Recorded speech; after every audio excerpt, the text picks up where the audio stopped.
Hey guys, how you doing? In this video, I wanted to discuss one of the most common questions I get asked, which is about competition nerves and how to deal with them. I used to really struggle with competition nerves, like particularly pre-competition nerves. And the bigger the tournament they were, the worse they would be. I had so many performances that were just lackluster. Like I'd finish, I'd probably lose, and I just feel like I didn't perform, or I might even win and I didn't perform as well as I felt that I should have done. Because I was too nervous, I was too tense, and I feel like I couldn't let my jiu-jitsu show, okay? So I spent a ton of time figuring out the best ways to help me get over those nerves, all right? And it really, for me, it comes down to trying to develop like a familiarity with competing, okay? So by that I mean, I want to be as comfortable in the environment. I want to have done it as many times as possible before I ever step on the mats. If you think about it a little bit like driving a car, right? The first time you get in a car, it's scary, man. It can be super scary. I remember one of my first driving lessons, I had like lorries whizzing by me at like 60 miles an hour. Like you're driving a deathmobile. Like it's a crazy experience. But now I've been driving for many years, and it's easy, right? I don't even think about it anymore. I'm just going along the road. I don't have that same anxiety. Competing is exactly the same.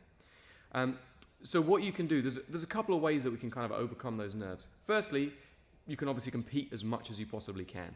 And I mean like really regularly, every couple of weeks, just make it part of your jiu-jitsu. Get involved in local competitions, big competitions, it doesn't matter. And particularly when you're in a colored belt, like white belts, blue belts, purple belts, brown belts, no one really cares about the outcome. That is all building you up to your black belt. That's where it kind of starts to matter a little bit more, all right? So just compete as much as you can. However, that isn't necessarily always possible for people, and even if you get really used to competing, you can still find yourself in like a different situation. You can get nervous. Like let's say it's your first time ever fighting at Worlds or Europeans, or you get invited onto like a sub-only show on, in front of hundreds of people, or you're going to be broadcast live on Flow Grappling, whatever it is. Those changes can make you a bit nervous, okay? So it's important that we have strategies to deal with that. And like I said before, the most important thing is that we get comfortable being in that environment, comfortable with how it feels to compete, okay? So a couple of things that I always try to do. First up, diet is a big one. I made this mistake as well. Don't switch up your diet the day before a competition. I always hear about people like carb loading and doing all that kind of stuff.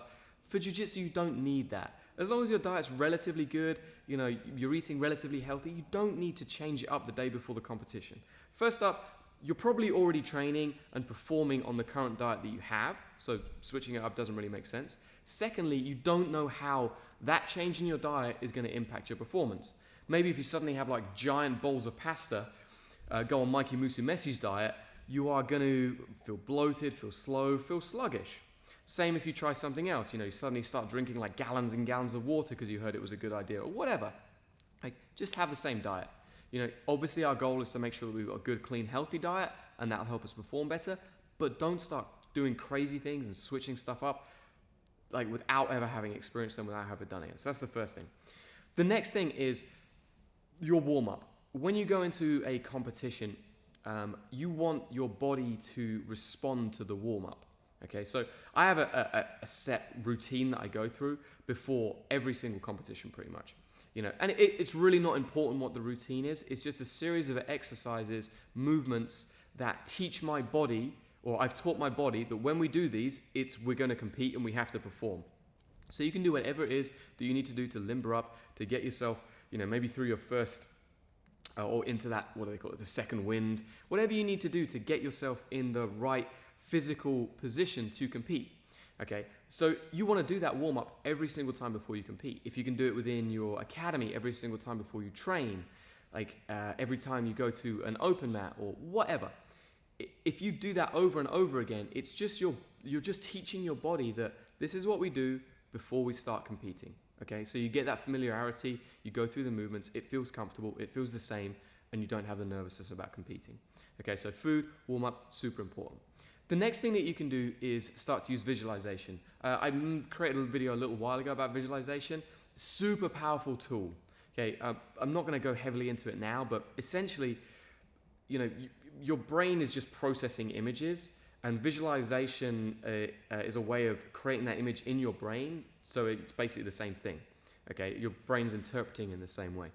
So if you can start to use visualization before the competition, you can visualize what happens when you go in, the movements that you make, the warm-up, like the stages you go through before you step onto the mat, even what happens during those matches.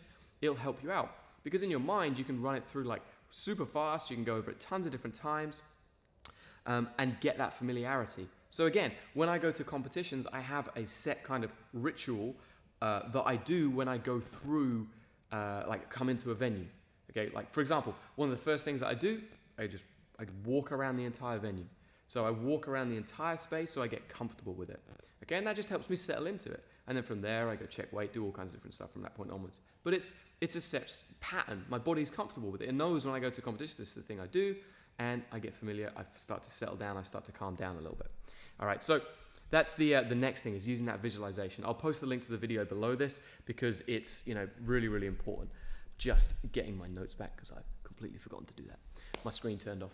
It happens, So for me, those are the three big things. Oh, the other thing is as well is in the time leading up to the competition, you want to be practicing your A game. You need to have a game plan, okay? Like I know people go in there and I'm just going to feel what the person's doing. To me, that's a bad idea. All you're doing when you're feeling what the person's doing is you're allowing them to get into their game and hoping that you can react faster than they can. The problem with that is it's their game. Okay, you're always behind them. They probably play that over and over again in the gym.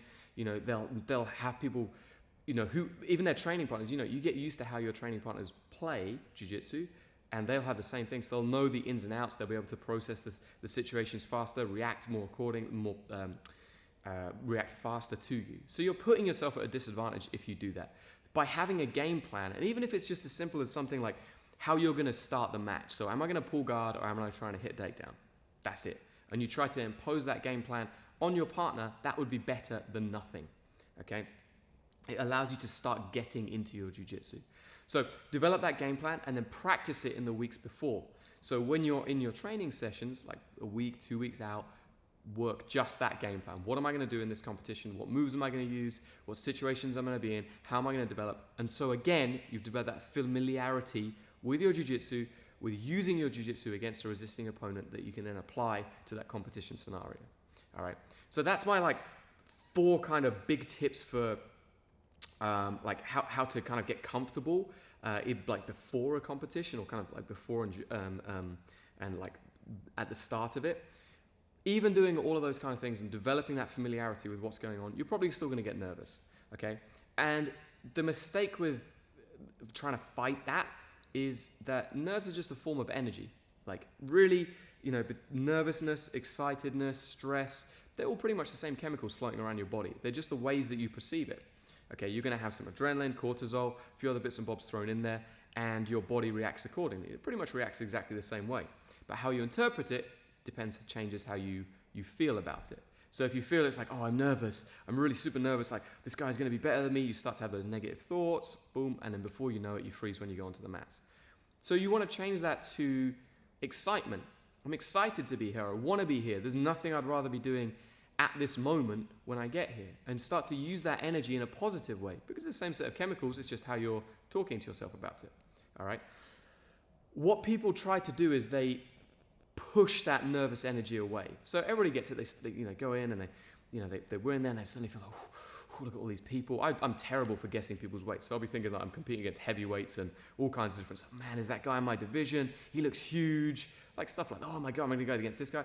Those waves of nervousness that go across you, people try to push them away. And to me, it's like trying to battle a storm. And every time one of those waves have hit, if you keep trying to push it away, it gets bigger and bigger and bigger until eventually it just overwhelms you and you just underperform. And actually what I found works best for me is the opposite. Accepting it. Yeah, okay, I'm nervous. There's nothing wrong with that. That's just a form of energy. I'm going to use that energy to my advantage. That's cool. I've been here before. I know what it feels like. There's nothing wrong with being nervous. And along with that kind of positive self-reinforcement, I try to use something called combat breathing. Okay, so combat breathing is a way to, it was originally used in the army and stuff, as a way to help people shoot better, effectively. There's a whole history of it if you really want to look into it. But combat breathing is a 4-count breathing, and it slows your heart rate down. So I'm sure when you're nervous, you felt like you get jittery, you get short of breath, you feel like your heart's hammering. That's just the effects of the chemicals in your body. What combat breathing does is it starts to lower your heart rate, slows your breathing down, and some of those effects are caused by your heart going so fast, so like shaking and things like that. So when you slow your breathing down, you slow your heart rate down, you no longer shake, you no longer feel as nervous, you feel a lot calmer, and ultimately you don't feel as bad. The way that it works is you breathe in for 4, so it's like, I can't talk and do it at the same time, it's pretty difficult, but imagine I'm breathing in, 2, 3, 4, then you hold that in breath for 4 seconds, obviously you don't have to count it out loud, then you breathe out for 4, and then you hold for 4. In for 4, hold for 4, out for 4, hold for 4. So it's that continuous cycle, and you'd be amazed, like absolutely amazed, how fast that'll help your heart rate drop. You can do it with a heart rate monitor and test it, and you'll be amazed at how fast your heart rate will drop, and those feelings of nervousness will start to dissipate. And then the cool thing about this is because you've not tried to push it away or hide it or bury it, the next time that wave of nervousness comes towards you, it's going to be a lot less. Okay, you're not going to have the same. It'll feel like more of a ripple because you've allowed it to break, dissipate over you, and you've taught your body that it's okay. All right, so they're my top tips for dealing with pre-competition anxiety.